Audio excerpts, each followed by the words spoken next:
Gel. Hadi geç.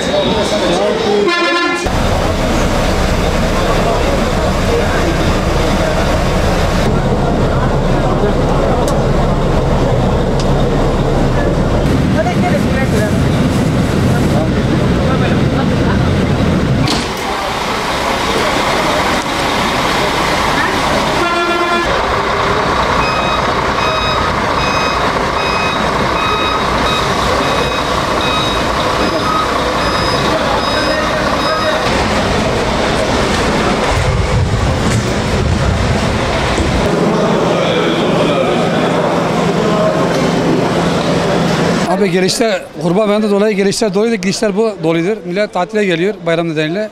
Yoğunluk var yani %90 yoğunluk var bayram nedeniyle tatilden dolayı. Yani millet kurban tatil için geliyor millet. Özlem hasret gidermek için tatile geliyor yani. İstanbul, İzmir, Bursa her yerde. Batı'nın yine hep doğuda geliyorlar. Doğu tarafına geliyorlar. Mutlak yani yolcu olunca herkes sevinir. Biz de otobüsçü olarak seviniyoruz yani. İşler olmayınca izliyoruz yani. İzliyoruz tabii. Yolcu olmayınca ne yapacak? İlla ki izleyecek. Yok çok şükür bir sıkıntı yok. Mutluyuz gayet. Bayramdır. Bayramın mutluluğunu yaşıyoruz.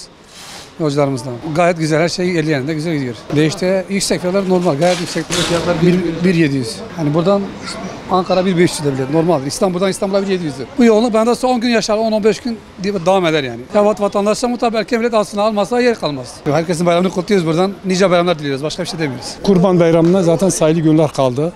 Bayram gidişler bomboş, yalnız gelişler bayağı yoğunluk var. Gelişlerde yoğunluk var. Millet genellikle İstanbul, İzmir, Ankara tarafından gelenleri çok. 3-4 gündür yani yoğunluk başlıyor zaten. Hani millet şey yok ki, eskisi gibi değil. Kendi memleketine geliyor, kendi ailesine geliyor, kendi ana babalarına geliyor. 3-4 gündür.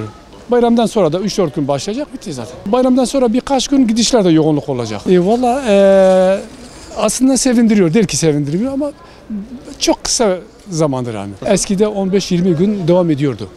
Eskide 10 gün, 15 gün falan devam ediyor demez. Şimdi eskisi gibi o yoğunluk yok. Tabii onu söylüyoruz. Zaten biletleri erken almayanlara sistem kendinden atıyor onları sistemden. Çağrımız Allah-u Teala bizleri muvaffak etsin. Sonumuz iyi değil.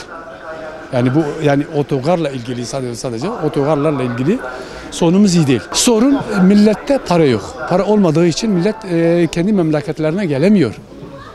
Kendi memleketlerine gelemediği için en büyük sorun olur zaten. İşsizliktir. Ne yapılsaydı, iş olsaydı iyi olacaktı. Millet rahat olacaktı. Fiyatlar aynı, bir değişiklik yok ki. Yani biz otobüsçü olarak hani tabii ki uçaklarda bayağı şeyler var. Bizim otobüsçüler olarak sistem değişmedi.